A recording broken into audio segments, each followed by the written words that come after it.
Oi girls and boys and everything in between, it's Ace Trainer Liam and I'm continuing my series where I go through each of the 18 Pokemon types to see if my opinions have changed since I did them all 2 years ago. Given that there has been 2 years since me going through each of the 18 types to try and figure out which are my top 10 favourites, there's definitely room for some of the Pokemon that were on the list to be off the list. There's room for some of the Pokemon that may have not existed back then, or just for Pokemon that I'd not had a lot of experience in using before to join the Pokemon that are on that list. So there's potential for this to be a very different list to the one I did back in 2015 or 16. I can't remember when I did the poison one. It doesn't really matter. All that matters is that it's been 2 years. So let's have a look and see what my opinions are like this time. Of course, in this list, it's going to be poison types. It's going to be those horrible, grueling, toxic-inducing, nasty bastard poison types. I don't know why I'm so mean to poison types. I really like them. I think it's one of my favorite types, but who knows? Anywho, we're going to jump in with my top 10 poison type Pokemon. Number 10, Wheezing. I think when it comes to poison types, Wheezing is definitely an iconic Pokemon. When you think of the poison type, nothing really encapsulates the poison type quite like a good old Wheezing. Along with its pre-evolution coughing, it's certainly been a very instantly recognizable Pokemon from the moment you see it. It's quite a simple design. Well, coughing's quite a simple design. Wheezing isn't that simple, but at the same time, it's relatively simple in that it's just like two heads attached together with a little bit of purple, and that really stands out. It's just so simple. It's just such a great, simple Pokemon. It's a little balloon filled with gas, and the gas juts out of it, and it poisons everybody, and it makes people go to sleep. It's just absolutely, it's just simple. It's just that simple. It just really, really works. I really like Wheezing. It's actually fairly decent in competitive, especially being a poison type that is immune to ground because of its levitate ability, with that being the only ability it can have.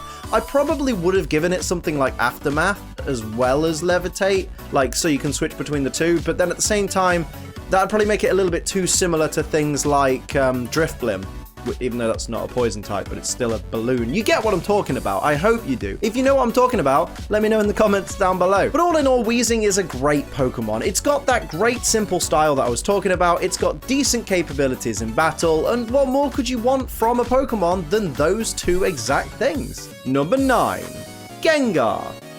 Now, I'm putting Gengar quite low in the list because I actually want to talk about Gengar a little bit more in my top 10 Ghost-type Pokemon, which will be coming up in a couple of weeks. So for the moment, I'm just going to tell you I love the fact that Gengar is constantly grinning like a Cheshire Cat, is absolutely evil from head to toe, and also has a fantastic Mega Evolution. But I will talk about it more in the Ghost-types video that is still to come. Number 8, Probert. Now, I'd be doing the Probert family a fantastic disservice if I didn't talk about them. This is a Pokemon that has grown from being the quintessential annoying cave bat in the form of Zubat, growing all the way up into Golbat, which was kind of like, okay, Zubat evolved.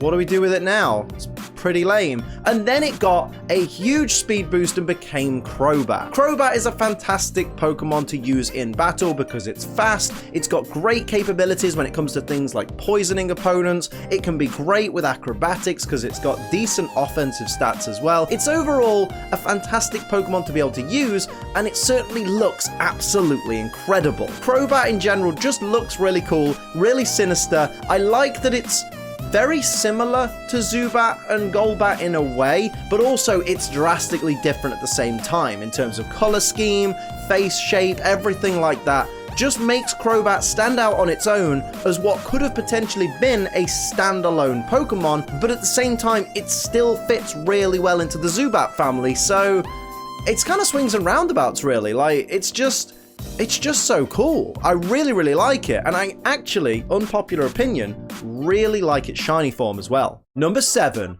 Garbodor. Now, pish posh to all the people that say, oh, it's an unimaginative Pokemon. Typical Unova, really. It's not unimaginative. You're telling me that when Pokemon look at a creature or an item and go, we can make a Pokemon out of that, every other design is fine, but when they pick an actual pile of garbage, you're like, No, that's not okay. Suddenly that's unimaginative. What is wrong with you? Where do you get these ideas from? Get your ass off 4chan and start thinking like a normal functioning human being, right? Because Garbodor is a great Pokemon. It's got decent bulk, it's got decent abilities, it's got an adorable little face, and it actually can be a decent competitor in battle if you use it correctly. All you gotta do is go on the Smogon forums and someone's got a set for Garbodor that works, pretty much the same as every Pokemon going. Garbodor is a fantastic Pokemon, and it has a great shiny form as well, with that extra turquoisey blue just to give it that real cool factor when it is in its shiny form. I really, really like it. I think it's a fantastic Pokemon. As I keep saying, it's absolutely, genuinely a really good Pokemon. If you just ignore the fact that, oh, it's based on trash and I don't like trash, just get over that and realize the potential of this Pokemon. Just look at it and just imagine that it's a teddy bear that is covered in moss and a bit of poo. Yeah, maybe just imagine it's trash. That's a better way of looking at it. Number 6, Beedrill. I remember when I was a kid, I genuinely found Beedrill to be an uncomfortable, unsettling Pokemon, and to be honest, who likes wasps anyway? Nobody does. Nobody here, nobody watching this video is like, I really love wasps, I pet them all the time. Nobody is like that. People are terrified of wasps for good reason, and Beedrill being an absolute giant wasp was just the icing on the cake for how scary this Pokemon had the potential to be. Not only that, it's pretty damn fast, and it's got a pretty decent skill set going on with its moves. And to add even more of a scare factor to it, it has an even more terrifying Mega Evolution, just in case you weren't scared enough of this terrible giant wasp creature. Number 5, Tentacruel. I really feel like Tentacruel is a Pokemon that doesn't get a lot of love. It really should, but when people think of jellyfish Pokemon these days, they think of Jellicent, they think of bulk, they think of recover spam and toxic and things like that, when Tentacruel really is actually a great Pokemon. It's a wonderful poison type Pokemon. It's got a great move pool going on. It's got decent stats that you can actually play around with and build a few different sets of with Tentacruel. And on top of that, it looks absolutely badass. It's always been one of those really cool looking Pokemon, and I don't know why it gets so overlooked. I know there'll be one of you in the comments that's like, I don't think Tentacruel gets overlooked at all. This guy doesn't know what he's talking about. If you played in my tier, you'd understand exactly that Tentacruel isn't overlooked. Honestly, I'm saying that Tentacruel is overlooked and kind of underappreciated because I never hear anyone talking about it. So certainly in my social circles and on my Twitter and on my Facebook, I've never heard anybody talk about Tentacruel, and definitely not in a positive light. So that's why I feel it's underrated. Maybe in your circles it isn't underrated, but in mine it is, and I think it needs more love, and that's why it's in my list right now. Number 4, Naganadel. A new addition to this list for definite, since it only came out in Pokemon Ultra Sun and Ultra Moon. Naganadel's an absolute boss. It's a speed demon, it has masses of special attack, it's a terrifying Pokemon. Obviously it gets Beast Boost as well, and you know, depending how you build it, it can either increase its special attack or its speed or whatever weird set you're making with it. And it kind of takes the shape of something like Beedrill and just makes it even scarier. Like, it's got that wasp kind of hornet look to it with that huge kind of hypodermic looking needle, although I don't think it would count as a hypodermic needle since it's not tiny. It's really, really freaking big of a needle. I mean, if that thing goes in your arm, you're gonna have a visible hole from one side to the other. It's a really terrifying Pokemon, and it certainly is the kind of quintessential Ultra Beast that you would kind of expect. Now, that's the design you would expect an Ultra Beast to have, but it still maintains that very Pokemon stylization. It's terrifying, it's intimidating, it's boss in battle if you ever use it, although, I mean, come on, don't use Ultra Beasts. Like, use Pokemon that take a little bit of skill to use. But still, Naganadel, you get my vote because you're absolutely glorious. Number 3, Skuntank. Skuntank's just ridiculous. This is why I love Skuntank, is because it's absolutely ridiculous. It learns things like Flamethrower and Explosion, and I know that's to link it to tanks because the whole point is it's a skunk, but it's also a tank. That's why its tail leans up over its head like the cannon of a tank, because it's supposed to be a tank. But it's just so stupid and derpy at the same time. It's just funny to me. I really find Skuntank a funny Pokemon, and it makes me just want it that little bit more. It makes me endear to it that little bit more. That's the perfection that is Skuntank. It's got great typing as well because it's poison and dark, so it's only weak to ground. It's just so cool in so many different ways. Number 2, Nido King.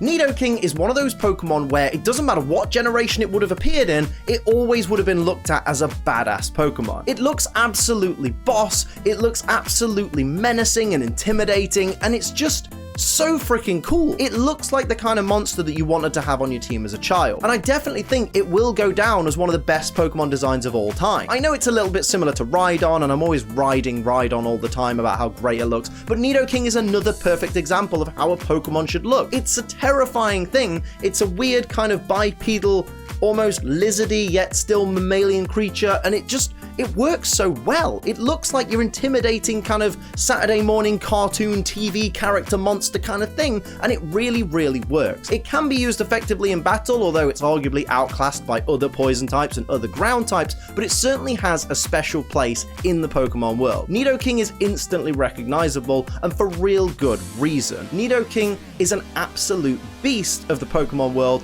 and it certainly is one of my favorite poison types, but not my favorite. Number 1. Alolan Muck.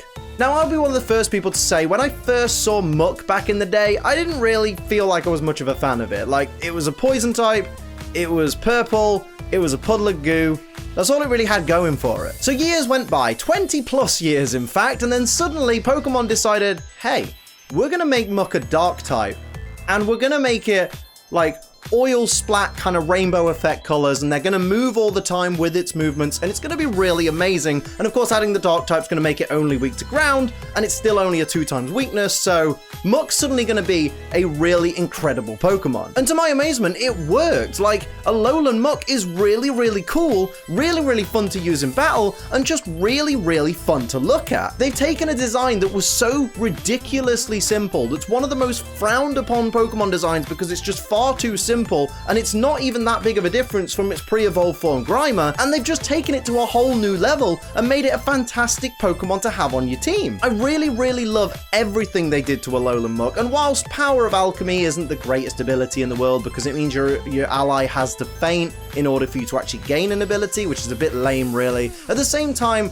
as a Pokemon in general, Alolan Muck is just absolutely wonderful to have. I'm a massive fan of Alolan Muck. I really, really do like it. I kind of don't like saying that I like it because I feel like people just roll their eyes and are like, oh god, he likes Alolan Muck. He doesn't know anything about Pokemon. I know quite a bit about Pokemon, and one thing I do know is that Alolan Muck is absolutely incredible, in my opinion. So that was my list of my top 10 favorite poison type Pokemon. Let me know down in the comments what are your top 10 poison type Pokemon, and don't forget to like this video if you enjoyed it and subscribe so you never miss one of my videos. If you'd like to support the channel like these guys down here do, you can pledge to my Patreon. That's patreon.com/AceTrainerLiam. But until next time, I'm Ace Trainer Liam.